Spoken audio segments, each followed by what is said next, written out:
Now that we have PLAB-GW01 on, we're going to now launch Wireshark by clicking it on the desktop. So, there we go.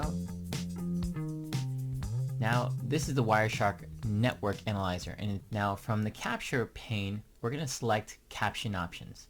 We're going to go to Capture, then we're going to go to Capture Options. There we go.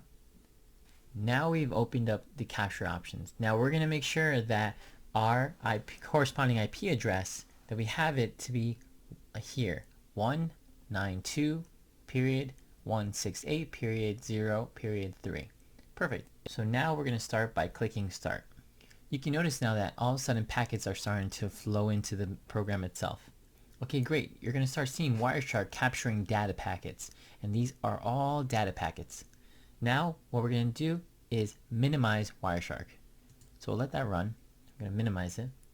Now the next task we're going to do is we're going to create HTTP traffic. So now we're going to go down to Start, click Start, and select Internet Explorer. Now we're going to enter into the top here the following address. It's going to be www.cisco.com. And now we're going to press Enter. Boom, baby. Great. Now we're going to minimize Internet Explorer. Now our next task is going to verify port 80 for HTTP. Now we're going to reopen the Wireshark capture window. Perfect. Look at that. Still capturing. Look at that. It's still capturing all the packets. Now while the packet capture is ongoing, we're going to click in the filter box and type HTTP. So up here, we're going to click here, HTTP. Then we're going to click Apply. We're going to look for a packet that has information about protocol HTTP and info get //HTTP/1.1. Now, mind you, I had a hard time trying to find this too. I'm sure you might have had a hard time too finding it. But the thing is, what we're looking at now that we looked for HTTP, I scrolled all the way to the top and selected the first one here, HTTP with get HTTP.1. Okay, 1.1.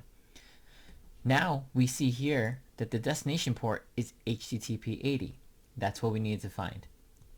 There are also more other packets that have a more complex form of data and more graphics. So we'll get more into that later, but those HTTP packets prefer to use port 8080. So, but since we're here now, we're only looking for that. We're going to click the stop button so to stop the ongoing data capture.